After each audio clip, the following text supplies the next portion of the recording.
जानकी जीवनस्मरण जय जय राम पार्वती पते हर हर महादेव पुंडलीक वरदा हरि विठ्ठल श्री अनंतकोटी ब्रह्मांड नायक राजाधिराज सच्चिदानंद सद्गुरु श्री ब्रह्मचैतन्य महाराज की जय. श्री महाराजांच्या सेवेमध्ये आपण नाथ महाराजांनी केलेला हरिपाठ पाहतोय. त्यातला चौथा अभंग चालू आहे. काल आपण त्यातल्या पहिल्या 3 ओळी पाहिल्या, ज्यात नाथ महाराज जे जे दृष्टी दिसे ते ते हरिरूप या अवस्थेचं वर्णन करतात. त्याचं आयुष्य कसं पूर्णपणे साधनीभूत होतं हाही विषय सांगतात. आपल्या देहामध्ये वैकुंठ हे स्थान आहे. या स्थानाचा उल्लेख करून नाथ महाराज म्हणतात, असा साधक त्या ठिकाणी अखंड वास्तव्य करत असल्यामुळं तसं पाहता त्याला तीर्थांचं काही प्रयोजन राहत नाही, पण तरीही तो तीर्थांच्या ठाई राहतो, भाव ठेवतो आणि हे मोक्षप्राप्तीचं गुह्य आहे असं नाथ महाराज म्हणतात. वैष्णव म्हणजे सर्वसाधारण आपल्यात असा समज आहे की जे विष्णूला मानतात ते, किंवा आत्ताच्या समजांमध्ये जे पंढरपूरची वारी करतात त्यांना वैष्णव म्हणायची पद्धत आहे. पण वैष्णव या शब्दाचा खरा अर्थ असा आहे की जो आपल्या आयुष्याची दिशा आत्मज्ञान प्राप्तीच्या दृष्टीने निर्धारित करतो, त्यासाठी आयुष्य खर्ची पाडतो.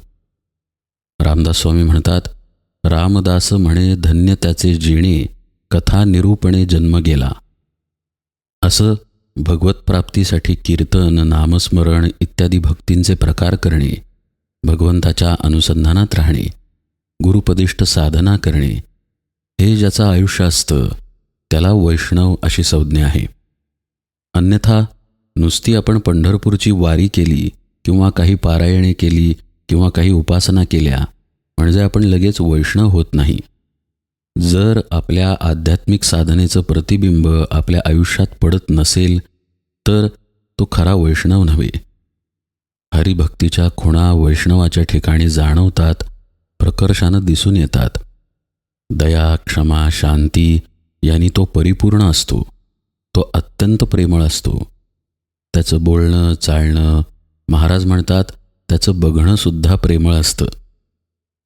असा वैष्णव नाथ महाराज या अभंगामध्ये वर्णन करतात की त्याला ते गुह्य कळलेलं असतं की एकांत म्हणजे काय आणि मोक्ष म्हणजे काय. या अभंगाच्या पुढच्या 2 ओळींमध्ये नाथ महाराज म्हणतात, आदी मध्य अंती अवघा हरी एक, एकाचे अनेक हरी करी, एकाकार झाले जीव शिव दोन्ही, एका जनार्दनी ऐसे केले. एक या शब्दाचा किती सुंदर वापर नाथ महाराजांनी केला आहे पहा. त्यांचं स्वतःचं नाव एकनाथ आणि ते लिहितानाही एका जनार्दनी अशी मुद्रिका घेतात. म्हणजे सद्गुरूंशी एकरूप झालेले किंवा सद्गुरूंमुळे ज्याला एकत्वात जाता आले, एक जो आत्मा त्याची ओळख ज्याला सद्गुरू कृपेने मिळाली, असा एका जनार्दनी. अशी सुंदर शब्दप्रयोजना करणारे नाथ महाराज आदी मध्य अंती या 3ही अवस्थेंमध्ये एक परमात्माच दाटून आहे हे सांगतात. आदी, मध्य आणि अंत या प्रत्येक पदार्थाच्या अवस्था आहेत. पर्यायानं सृष्टीलाही हा क्रम लागू आहे. अहो असं पहा, आता आंबा झाडाला येतो. आंबा येण्याच्या आधी मोहर येतो.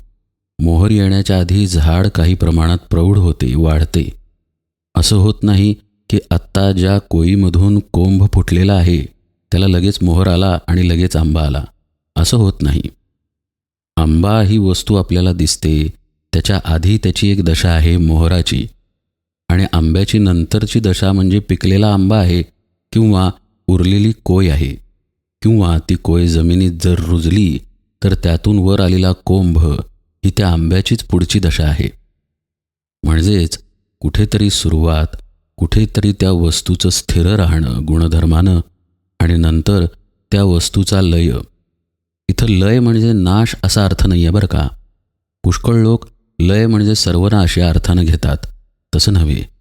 लय म्हणजे ती वस्तू लय पावणं, ती वस्तू त्या वस्तुरूपानं लय होऊन दुसऱ्या वस्तूत परिवर्तित होणं.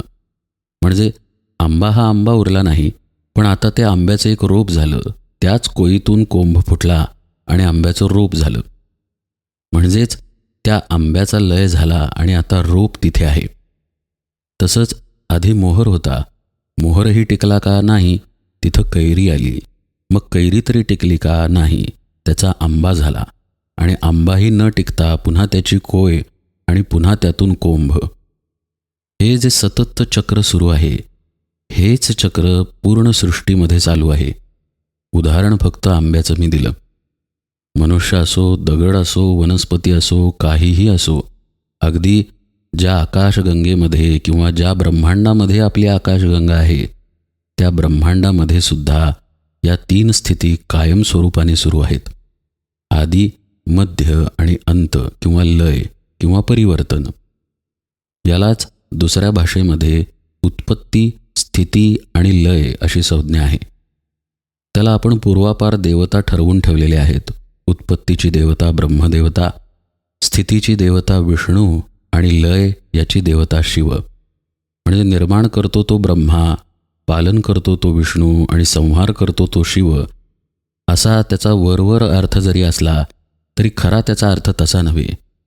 खरा अर्थ असा आहे की जेव्हा एखादी गोष्ट उत्पन्न होते, ती मुळातच आत्म्यामधून उत्पन्न होते आणि त्यासाठी आदिमाया कारणीभूत असते. ही उत्पन्न होण्याची जी प्रक्रिया आहे, त्या प्रक्रियेला ब्रह्मा अशी संज्ञा आहे. आणि उत्पन्न झाल्यानंतर अर्थातच ती काही काळ राहते. ती राहण्याची जी स्थिती आहे, त्याला विष्णू अशी संज्ञा आहे. राहणे म्हणजेच असणेपणाने सर्वत्र असणे. जसं की ही पृथ्वी आहे, ही सूर्यमाला आहे, हे ब्रह्मांड आहे, तसंच या वस्तू पृथ्वीवरच्याही आहेत. ही त्यांची जी स्थिती आहे, याला विष्णू अशी संज्ञा आहे. आणि तेच भगवंताचं नाम आहे असं महाराजही म्हणतात. आणि योगायोग पहा, विष्णू सहस्रनामामध्ये सुद्धा पहिली ओळ विश्वम विष्णुर्वषट्कारो अशी आहे. म्हणजे विष्णू ही स्थिती हे भगवंताचं नाम आहे, हा उल्लेख सहस्रनामातही आहे. तर पुढे या असणेपणाच्या स्थितीचं काय होतं? नष्ट थोडीच होती ती स्थिती. म्हणूनच लय याचा अर्थ नष्ट होणे नाही. ही स्थिती नष्ट होत नाही, तर या स्थितीत परिवर्तन घडत राहतं. आणि ते परिवर्तन एकदम घडत नाही. म्हणजे काही 1000 वर्ष झाली आणि तोपर्यंत हा ग्रह स्थिती या स्वरूपात होता आणि आता लय झाला, असं होत नाही. परिवर्तन ही स्थिती कायम सुरू आहे, अखंड सुरू आहे. आणखी एक उदाहरण देतो. एक म्हातारा मनुष्य आपण पाहतो, साधारण वय 70 वर्षाचा आहे. आता तो 70 वर्षात म्हातारा झालाय का? मुळीच नाही. जेव्हा जन्म घेतला तेव्हाच म्हातारं होण्याची प्रक्रिया ही सुरू झाली ना. म्हणजे 2 दिवसाचे बाळ हे 3 दिवसाच्या बाळापेक्षा तरुण आहे आणि 10 वर्षांचे बाळ हे 12व्या वर्षाच्या बाळापेक्षा तरुण आहे. म्हणजेच परिवर्तन ही अवस्था कायम सुरू आहे आणि यालाच शिव अशी संज्ञा आहे. नाथ महाराज म्हणतायत, आदी मध्य अंती अवघा हरी एक. म्हणजे या 3ही स्थितींचा जर कुणी अधिष्ठाता असेल तर तो हरी आहे. हरी म्हणजेच आत्मस्वरूप आहे. त्यामुळे त्या आत्मस्वरूपाशिवाय कोणतीही स्थिती शक्य नाही. आणि अधिष्ठान आत्मा असल्यामुळे त्या प्रत्येक वस्तूमध्ये हे सामर्थ्य नाही की त्याने वाढावं. उदाहरणार्थ समजा एक कंपनी आहे आणि मालकाच्या हाताखाली 1000 लोक कामाला आहेत. आता हे जे लोक आहेत ते त्यांची त्यांची कामे करतात, यात काही वाद नाही. पण त्यांना कामे सांगितली कोणी? मालकाने सांगितली. कधी कामाला यायचं, कधी कामावरून जायचं, कशा पद्धतीची कामं करायची, कशा पद्धतीची कामं करायची नाहीत, हे सगळं ठरवणारा मालक आहे. ती माणसे नोकरीवर रुजू झाली म्हणजेच आदी, ती माणसे नोकरीमध्ये राहिली म्हणजेच मध्य, आणि त्यातील काहींना नोकरीवरून काढून टाकले किंवा त्यांचे पद बदलले म्हणजेच अंत, म्हणजेच लय किंवा परिवर्तन. या 3ही अवस्था त्या कंपनीमध्ये मालकाच्या अधिष्ठानावरती घडल्या. आता ती माणसे यात काहीही ढवळाढवळ करू शकत नाहीत. ती आपणहून कामावर रुजू होऊ शकत नाहीत. म्हणजे आदी अवस्था मालकाच्या अधीन आहे. मालकाने जर अपॉइंटमेंट लेटर दिलं तर माणूस रुजू होणार. बरं, ती माणसे कामावरही स्वतःच्या मर्जीने काम करू शकत नाहीत, कारण मालकाने काय काम करायचं हे आखून दिलेलं आहे. ही झाली मध्य अवस्था. बरं, नोकरी सोडावी म्हटली किंवा बढती करून घ्यावी म्हटली तरीही ती माणसं आपापली करू शकत नाहीत. तेथेही मालकाची सत्ता चालते, कारण सोडायची असेल तर मालकाची परवानगी लागते आणि बढती पण मालकच देतो. त्यामुळे परिवर्तन अवस्था ही मालकाच्याच अधीन आहे. थोडक्यात काय, या आदी मध्य आणि अंत अवस्थेमध्ये हुकूम जर कोणाचा चालत असेल तर तो जसा मालकाचा चालतो, तसंच या यच्चयावत सृष्टीमध्ये आदी मध्य अंत किंवा उत्पत्ती स्थिती लय या अवस्था जरी असल्या तरी त्याचा अधिष्ठाता आत्मा आहे. आणि या आत्म्यालाच नाथ महाराज हरी म्हणतात. आणि जसं आपण पाहिलं की जो हाताखाली आहे त्याला तसं कामाचं स्वातंत्र्य नाही, तो स्वतःहून काही करू शकत नाही, कारण हुकूम चालतो मालकाचा. तसंच ही सृष्टी स्वतःहून काहीही करत नाही. करणारा जर कोणी आहे तर तो आत्माच आहे.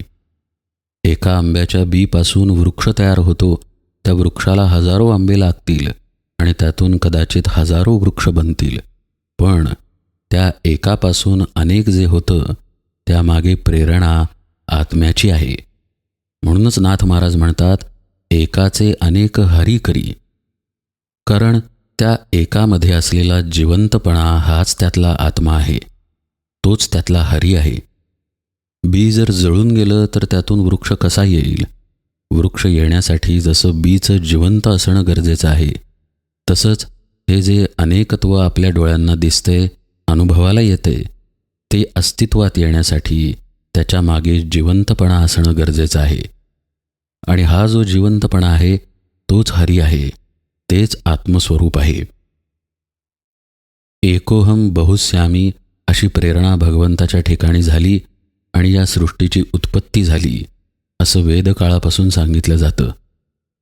याचा खोल अर्थ बघायला गेल्यास फार विस्तृत होईल की एकातून दोन कसं झालं, मग दोनातून तीन, तीनातून चार, वगैरे वगैरे. त्यात त्रिगुण मिसळले गेले, मग पंचमहाभूते आली आणि हा प्रकृतीचा पसारा झाला. हे सगळं तत्त्वज्ञान नाथ महाराज फक्त 4 शब्दांमध्ये मांडतात, एकाचे अनेक हरी करी. पण परमार्थामध्ये अनेकामध्ये काहीही अर्थ नाही. जर काही अर्थ असेल तर तो फक्त एकामध्ये आहे. इथे जो अनेक आहे तो प्रकृतीला निर्देशित करतो, तर एक अर्थातच आत्म्याला निर्देशित करतो. म्हणूनच देहामध्ये स्वारस्य नसून ज्या सत्तेने देह चालतो ती सत्ता ओळखून घेण्यात स्वारस्य आहे. आणि ते ओळखणे किंवा ती ओळख करून घेणे ही गोष्ट फक्त त्या देहामध्येच, म्हणजे आपण जोपर्यंत नरदेहात आहोत तोपर्यंतच शक्य आहे. आणि म्हणूनच पुढे नाथ महाराज म्हणतात, एकाकार झाले जीव शिव दोन्ही. हे जीव शिव एकाकार होणे, जीवाला शिवरूप करता येणे किंवा जीवाने स्वतःची ओळख करून घेणे, हे फक्त नरदेहातच शक्य आहे. आणि हेच अध्यात्म साधनेचे इप्सित आहे. जीव खरं पाहता कोण आहे हो? खरं म्हणजे आत्माच आहे. शिव तिथे आला कारण जीव तिथे आहे म्हणून. शिव आणि जीव हे दोन्ही एकमेकांना सापेक्ष आहेत. जसं की समजा मी खिडकीमध्ये उभा आहे आणि समोरचा निसर्ग पाहतोय, तर समोर निसर्ग आहे कारण मी खिडकीमध्ये उभा आहे. आता समजा मी खिडकीत उभा नसेनच तर निसर्ग कुठे समोर आहे? समजा मी निसर्गातच असेन तर असं म्हणेन निसर्ग इथेच आहे. याचा अर्थच असा की जीव जीवरूपाना आहे म्हणून शिवाचं अस्तित्व आहे. अन्यथा तिथे ना जीव आहे ना शिव आहे, ते मुळात एकच आहेत. म्हणून नाथ महाराज म्हणतात की ते एकाकार झाले. जीवरूपाने जो साधक असतो तो जीवरूपाने न राहता शिवरूप होऊन जातो. त्याचं जीवपण तो विसरतो.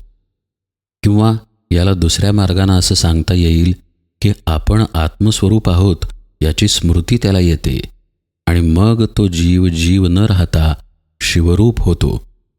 मग समजा मी नदीच्या काठी आहे आणि वाहणाऱ्या पाण्याकडे पाहतोय की पाणी किती छान वाहते. पण समजा मी पाणीच असीन तर तर सगळं एकरूपच झालं ना. मग तिथे नदी वेगळी राहिली का? मुळीच नाही. पाणीच सगळं झालं. तसंच जीव जेव्हा शिवरूप होतो त्यावेळी जीव आणि शिव दोन्हीही न राहता दोघेही आत्मरूप होतात. यालाच नाथ महाराज एकाकार अशी संज्ञा वापरतात. जीव शिवात गेला आणि शिव झाला असा इथे अर्थ नाही.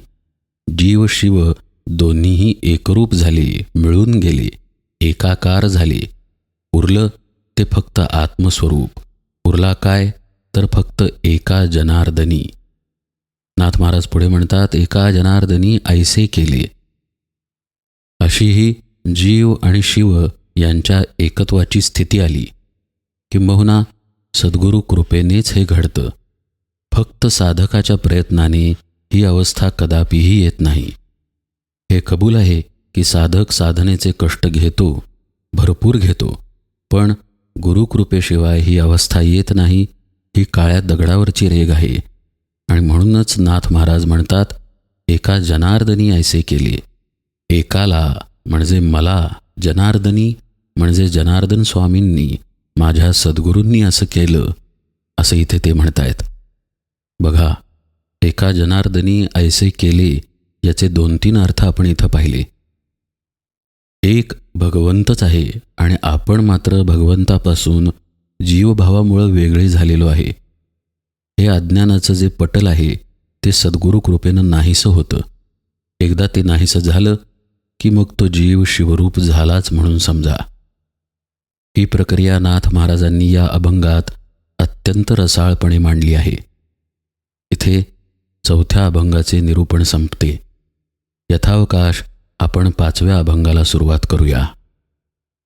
जानकी जीवन स्मरण जय जय राम.